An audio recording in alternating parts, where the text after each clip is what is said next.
आज हम एक ऐसी कहानी पे बात करने जा रहे हैं जो सिर्फ हेडलाइंस का मसला नहीं, ये इंसानी जख्मों, सियासत के गंदे खेल और पुरानी गलतियों की एक लंबी कहानी है। हाल ही में यूएस प्रेसिडेंट डोनाल्ड ट्रंप ने एक 21 नुकाती गजा पीस प्लान पेश किया और इस पे हमें मुख्तलिफ राय भी देखने को मिली। मसलन मीडिया ने इसे एक नया चांस कहा, कुछ लोगों ने इसे डिप्लोमेसी की ज़रूरत समझा, तो कुछ ने इस पे शक किया कि क्या ये वाकई में नई चीज़ है या पुरानी चीज़ को रीडिज़ाइन करके हमें पेश किया गया है। खैर, हम आज सिर्फ इस प्लान को समराइज़ नहीं करेंगे, बल्कि हम इसके मकसद, प्रैक्टिकैलिटी, डेंजर्स और क्या असल में ये पीस ला सकता है, ये सब गहराई में समझेंगे। सबसे पहले ये देखते हैं कि प्लान असल में कहता क्या है। आम और देसी ज़ुबान में, ये 21 नुकाती प्लान का एक रास्ता प्रोवाइड करता है, जिसमें फॉर नाउ सीज़फायर होगी, होस्टेजेस की आज़ादी होगी, आईडीएफ का कुछ विथड्रॉल होगा और हमास की डिसआर्ममेंट होगी। और इसके साथ-साथ गज़ा को रीबिल्ड करने की बात भी की जा रही है। और ये तमाम तर प्रोसीजर इंटरनेशनल सुपरविजन में होगा। प्लान में एक तरफ तो ये सारी चीज़ें हैं, दूसरी तरफ हमें एक और भी चीज़ देखने को मिलती है, वो ये कि रिफॉर्म्ड पैलेस्टीनियन अथॉरिटी को गज़ा में सिविलियन गवर्नेंस देने की बात भी करता है, मगर हाँ, कुछ कंडीशंस के साथ। प्लान के कुछ और पॉइंट्स अगर देखें तो उसमें सिक्योरिटी अरेंजमेंट्स भी हैं, डी-रेडिकलाइजेशन यानी कि हमास को ख़त्म करना है या क्या करना है उनका। इसके अलावा रिकंस्ट्रक्शन और एक रूट जो कि इवेंचुअली हमें पैलेस्टीनियन स्टेटहुड की तरफ लेके जाता है, ये सब शामिल है। प्लान देखने में तो बड़ा खूबसूरत और अच्छा नज़र आ रहा है, लेकिन बात फिर एक पॉइंट निकल आया, वो ये कि इसकी इम्प्लीमेंटेशन का क्या सीन है? मतलब इम्प्लीमेंटेशन इसकी कौन करेगा, कब करेगा? बहुत सारी चीज़ों पे अभी एम्बिग्विटी है। अब सवाल ये है कि ये प्लान हमें नया क्यों नहीं लगता? तो इसको समझने के लिए हमें 2020 के कॉन्टेक्स्ट को याद करना पड़ेगा। वही डील ऑफ सेंचुरी जिसे पहले भी ट्रम्प एडमिनिस्ट्रेशन ने पेश किया था। उस प्लान को क्रिटिक्स ने इसलिए चैलेंज किया क्योंकि वो ज़्यादातर इजरायली पोजीशन को कंफर्म करता नजर आया। मिसाल के तौर पर रेफ्यूजीज राइट ऑफ रिटर्न को लिमिट करना, जेरूसलाम को इसराइल का कैपिटल मानना और पैलेस्टीनियन सोवरेनिटी को लिमिट्स पर रखना। ये अप्रोच हिस्टोरिकली एक पैटर्न को फॉलो करती आई है जहां सिक्योरिटी और टेरिटोरियल रियलिटीज़ को पहले तस्लीम करके फिर पॉलिटिकल सोल्यूशन प्रपोज किए जाते हैं। इस तरह की अप्रोचेस का सबक ये है कि अगर प्लान आम लोगों की बुनियादी हकूक को नज़रअंदाज करे, तो लंबी मुद्दत तक सस्टेनेबल पीस मुश्किल रहेगा। Now let's talk about intent versus reality. America का लॉजिक और रीजनल इंसेंटिव्स क्या हैं? इस प्लान के पीछे जो लॉजिक नज़र आता है, उसमें कुछ चीज़ें शामिल हैं। सबसे पहली है अरब नॉर्मलाइजेशन। यूएस चाहता है कि अरब स्टेट जो अब्राहम अकॉर्ड के ज़रिए इसराइल के करीब आए थे, फिर से नॉर्मलाइजेशन और ट्रेड डिप्लोमेसी की तरफ दोबारा बढ़े। लेकिन उनकी अरब जो कंट्रीज़ हैं, उनकी एक कंडीशन है कि ये एनेक्सेशन या यूनिलैटरल लैंड ग्रैब्स ना हो, वरना अरब स्टेट यहाँ से बिल्कुल इस अकॉर्ड से निकल जाएँगी और स्टेट जो है वो नॉर्मलाइजेशन की तरफ नहीं जाएँगी। इसलिए वेस्ट बैंक एनेक्सेशन को रोकने का वादा एक पॉलिटिकल चॉकलेट है, जो अरब स्टेट को वापस लाने के लिए दी जा रही है। सेकंड पॉइंट है इसका सिक्योरिटी फर्स्ट अप्रोच। प्लान में बार-बार सिक्योरिटी को सेंट्रल रखा गया। इज़राइल की सिक्योरिटी कंसर्न्स को एड्रेस करके ही रिकंस्ट्रक्शन और गवर्नेंस का रास्ता खोला जाएगा। ये अप्रोच इज़राइल को रीअश्योर कराने के लिए बनाई गई है, लेकिन इसका नतीजा ये होता है कि पैलेस्टीनियन सोवरेनिटी कमज़ोर नहीं, बल्कि बिल्कुल कंडीशनल है। पॉइंट है प्रैग्मेटिज्म और शॉर्ट टर्म स्टेबलाइजेशन। प्लान का एक मतलब देखा जाए तो ये भी है कि सबसे पहले जंग रोकी जाएगी और इमीडिएट ह्यूमैनिटेरियन क्राइसिस को रिलीव किया जाएगा। लंबी मुद्दत के solution for example land, refugees का क्या करेंगे, फाइनल बॉर्डर कैसे डिवाइड होंगे, इन सब को बाद में रखा गया है। यहाँ पर सवाल ये उठता है, क्या रीजनल लीडर्स इजिप्ट, यूएई या सऊदीया को इंटरेस्ट शॉर्ट टर्म स्टेबिलिटी है या लॉन्ग टर्म जस्टिस? क्या अरब पेयर्स चाहते हैं कि रीजनल स्टेबिलिटी हो ताकि इकोनॉमिक और पॉलिटिकल बेनिफिट्स मिलें, मगर पैलेस्टाइन के पब्लिक सेंटिमेंट और रेफ्यूजीज के कंसर्न को इग्नोर करके सिर्फ नॉर्मलाइजेशन पर फोकस करना पॉलिटिकल और मॉरल रिस्क रखता है। अब बात करते हैं सबसे बड़ी रुकावट की, जो कि है इजरायली पॉलिटिक्स और नेतन्याहू साहब। इस प्लान को सामने रखें और सोचें, इसराइल की इंटरनल पॉलिटिक्स कैसी चल रही है। बेंजामिन नेतन्याहू और उनकी कोएलिशन के कुछ मेंबर्स जो कि इतने रिलीजियस नेशनलिस्ट हैं कि किसी भी ऐसे स्टेप के बिल्कुल खिलाफ हैं जो उनके नज़दीक इसराइल की हिस्टोरिक या होली लैंड से कंप्रोमाइज़ करे। नेतन्याहू का स्ट्रॉन्ग पॉइंट ये है कि हमास को गजा से हटाना और इजराइल सिक्योरिटी को इंश्योर करना सबसे पहले ज़रूरी है। वो पीए को गजा की गवर्नेंस पर इतना ट्रस्ट नहीं कर सकते। उसकी पॉलिटिकल बेस में ऐसे लोग हैं जो वेस्ट बैंक को छोड़ने से इनकार करते हैं और सेटलमेंट को सिक्योरिटी और आइडियोलॉजी दोनों समझते हैं। इसी वजह से नेतन्याहू ने इमीडिएट एक्सेप्टेंस तो नहीं दिखाई और यूएस इजराइल डिस्कशन में टेंशन नजर आई कि प्रैक्टिकल ऑब्स्टेकल प्लान का सबसे बड़ा हिस्सा है।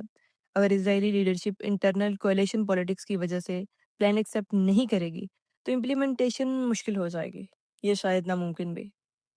अब बात करते हैं पैलेस्टीनियन साइड की कि पीए और हमास के खुद जो है ना वो मुख्तलिफ से नैरेटिव हमें देखने को मिलते हैं। पैलेस्टाइन में मसला एक सिर्फ पार्टी का नहीं है, बल्कि चूंकि यहाँ पे दो मेजर पॉलिटिकल फोर्सेस हैं, जिसमें एक हमास जो कि गजा को कंट्रोल करती है और दूसरी है पैलेस्टीनियन अथॉरिटी पीए जो वेस्ट बैंक में लिमिटेड एडमिनिस्ट्रेटिव पावर रखती है। इन दोनों के दरमियान ट्रस्ट का बहुत बड़ा डेफिसिट है। प्लान का एक ऑब्जेक्टिव हमास को मार्जिनलाइज करके पीए को गजा गवर्नेंस में लाना है, लेकिन क्या पीए के पास इतनी लेजिटिमेसी और कैपेबिलिटी है कि वो गजा को रीबिल्ड करे और साथ ही सिक्योरिटी रिक्वायरमेंट्स को भी मीट करे? अगर पीए को फोर्सफुली इम्पोज किया गया तो लोकल रेजिस्टेंस बनती है। अगर पीए को फॉरेन इम्पोज्ड रिफॉर्म के थ्रू वेस्टर्नाइज्ड और टेक्नोक्रेट बनाया गया तो वहीं ग्रास रूट लेजिटिमेसी हो सकता है। इस पॉलिटिकल डिस्कंटेंट को समझने बिना कोई सस्टेनेबल गवर्नेंस मॉडल मुश्किल है। नेक्स्ट बात करते हैं ह्यूमन एंगल और रिकंस्ट्रक्शन की। प्लान रिकंस्ट्रक्शन और ह्यूमैनिटेरियन एड को एम्फसाइज तो करता है, मगर यहाँ सेंसिटिव सवाल ये है कि रेफ्यूजीज का क्या होता है। 1948 और 1967 से चली आ रही पैलेस्टीनियन रेफ्यूजीज इशू का मतलब सिर्फ कोई हाउसिंग सोसाइटी देना है नहीं, बल्कि ये आइडेंटिटी, मेमोरी और जस्टिस से जुड़ा हुआ मसला है। अगर प्लान सिर्फ रीबिल्ड गजा का ही को सेंटर करे मगर राइट ऑफ रिटर्न या कंपनसेशन के मसले को परमानेंटली क्लोज कर दे, तो बहुत से पैलेस्टीनियन से इसे टेम्परेरी एड समझेंगे। इंसानी पर्सपेक्टिव से देखा जाए तो रिकंस्ट्रक्शन जरूरी है, लेकिन बिना पॉलिटिकल रेडरेस के कंस्ट्रक्शन सिर्फ इंफ्रास्ट्रक्चर रिस्टोर करेगी, लेकिन जख्म का असल सोल्यूशन नहीं देगी। एक बहुत ही अहम और फिलोसफिकली इंपॉर्टेंट सवाल कि अगर सिक्योरिटी और बॉर्डर का कंट्रोल किसी और के पास रहे तो क्या आप कहते हैं कि वो रियासत हकीकी रियासत है? अगर गजा या पैलेस्टाइन की इंटरनल गवर्नमेंट होगी मगर एक्सटर्नल सिक्योरिटी और एयर स्पेस मॉनिटरिंग किसी और के पास होगी, तो ऐसे स्टेट को लोग अक्सर पार्शियल सॉवरन या पपेट लाइक स्टेट समझते हैं। इतनी कंडीशनल सोवरेनिटी से ना सिर्फ पॉलिटिकल डिग्निटी को नुकसान होता है, बल्कि लॉन्ग टर्म स्टेट बिल्डिंग मुश्किल हो जाती है। ये फिलोसफिकल पैरालिसिस की अर्लियर डील्स जैसे ओस्लो में नजर आई कि पीए को एडमिनिस्ट्रेटिव टास्क मिले, लेकिन असली पॉलिसी मेकिंग और सिक्योरिटी का क्रूशियल पार्ट बाहर ही रहे। और इस चीज का नतीजा ये हुआ कि पीए की अथॉरिटी ग्राउंड लेवल पर कंप्रोमाइज्ड रही। आइए अब रोजमर्रा की उन चीजों पर जरा नजर डालते हैं जो इम्प्लीमेंटेशन में रुकावट बन सकती हैं। सबसे पहला सवाल कि अगर सीज फायर का मुकर्रर हो जाए तो उनको इन्फोर्स कौन करेगा? इंटरनेशनल फोर्सेस या रीजनल पावर्स? इसराइल के पास हाईटेक मिलिट्री कैपेसिटी है, वो किसी इंटरनेशनल फोर्स को कभी रिड्यूस नहीं करना चाहेगी अगर उसे अपनी सेफ्टी का खतरा महसूस हो तो। दूसरी बात यह है कि हॉस्टेज एक्सचेंज पॉलिटिकल और इमोशनली चार्ज होते हैं। किसी भी मिसस्टेप से पब्लिक ओपिनियन या सिक्योरिटी कैलकुलस बिल्कुल बदल सकता है। तीसरी चीज है रिकंस्ट्रक्शन के लिए पैसे कहाँ से आएंगे? इंटरनेशनल डोनर्स देंगे या प्राइवेट इन्वेस्टर्स देंगे? जब बहुत सारा पैसा आए तो करप्शन का रिस्क बढ़ता है, लोकल गवर्नेंस और ट्रांसपेरेंसी की रिक्वायरमेंट बहुत हाई होगी। चौथी चीज, अगर एनेक्सेशन रोक भी दी जाए, ग्राउंड लेवल पर सेटलर्स और extreme political actor passive aggressive opposition दिखाएं, उनके लिए सर्टेन पार्ट्स छोड़ना पॉलिटिकली और इमोशनली बिल्कुल मुश्किल होगा। अगली बात, ईरान, टर्की, सऊदीया, इजिप्ट, सबका अपना इंटरेस्ट है। कोई भी प्लान जब रीजनल डायनामिक इग्नोर करते हैं तो फेल हो सकता है। प्रैक्टिकल चीजें प्लान को सक्सेसफुल बनाने में सबसे ज्यादा ऑब्स्टेकल्स बन सकती हैं। आगे हम इंटरनेशनल लॉ के जरा पर्सपेक्टिव की बात कर लें तो इंटरनेशनल कम्युनिटी में कुछ प्रिंसिपल्स हैं, जैसे ऑक्यूपेशन के अंदर प्रोटेक्टेड पीपल के राइट्स, रेफ्यूजीज का स्टेटस और ह्यूमन राइट्स नॉर्म्स। अगर कोई plan in basic legal norms को नजरअंदाज करे तो उसे लॉन्ग टर्म एक्सेप्टेंस मुश्किल होगी। 2020 के प्लान पर बहुत से इंटरनेशनल लीगल स्कॉलर ने डिबेट की कि रेफ्यूजीज राइट और ऑक्युपाइड टेरिटरी के नॉर्म्स किस तरह से ट्रीट हुए। अगर 2025 का प्लान भी इन डिबेट्स को प्रॉपर्ली एड्रेस नहीं करता तो लीगल चैलेंजेस, रिकॉग्निशन क्वेश्चंस और इंटरनेशनल प्रेशर बरकरार रहेगा। डेमोक्रेसी और लेजिटिमेसी इन रूल्स को बनाते हैं जो लोग एक्सेप्ट करें। बिना लीगल जस्टिस के लेजिटिमेसी हार्ड टू अचीव होती है। यहाँ पर मैं सिर्फ इन सारी चीज़ों को क्रिटिसाइज़ नहीं कर रही, बल्कि कुछ कंस्ट्रक्टिव रास्ते भी सोचने चाहिए। जैसे कि सबसे पहला, कि जंग रोकने के साथ ही इंडिपेंडेंट ह्यूमैनिटेरियन कॉरिडोर्स हों और उनको मॉनिटर करने के लिए न्यूट्रल इंटरनेशनल ऑब्जर्वर्स हों। सेकंड फेज़, कि अगर फेज़्ड अप्रोच लेना है, तो हर फेज़ को राइट बेस्ड मैट्रिक्स पर जज किया जाए। जैसे रेफ्यूजीज़ की लीगल स्टेटस, प्रॉपर्टी क्लेम्स और रिटर्न या कंपनसेशन फ्रेमवर्क्स पर ट्रांसपेरेंसी होनी चाहिए। तीसरा पॉइंट है कि अगर सिक्योरिटी कोऑपरेशन इनिशियल फेज में ज़रूरी हो, तो उस तरह का एग्रीमेंट होना चाहिए जिसमें क्लियर सनसेट क्लॉजेस हों। यानी कि स्टेज पर लोकल सिक्योरिटी फोर्सेस को इंडिपेंडेंट बनाया जाए और किस में मैट्रिक्स में मीट करना पड़े। चौथी चीज़ है हमारे पास रिकंस्ट्रक्शन प्रोजेक्ट में local civil society, municipality councils और ग्रास रूट को सेंट्रल रखा जाए। जब projects top to down impose होंगे तो लेजिटिमेसी कम होगी। पांचवी चीज़ है अरब नॉर्मलाइजेशन की प्राइस सिर्फ पॉलिटिकल डील्स नहीं होनी चाहिए, बल्कि ह्यूमन राइट्स और सस्टेनेबल पॉलिटिकल सॉल्यूशंस पर उनका कंडीशनल एग्रीमेंट होना चाहिए। ये सजेशंस आइडियलिस्टिक लग सकते हैं, लेकिन अगर प्लान को असली पीस चाहिए तो प्रैक्टिकल और प्रिंसिपल्ड दोनों अप्रोचेस चाहिए होंगी। और आखिरकार, अगर आप मुझसे पूछें कि क्या ये 21 नुकाती प्लान अभी गजा का जख्म जो गहरे हैं उनको भर सकता है, तो मैं रियलिस्टिकली कहूंगी नहीं। ना बहुत ज्यादा उम्मीद, ना पूरी नाउम्मीदी।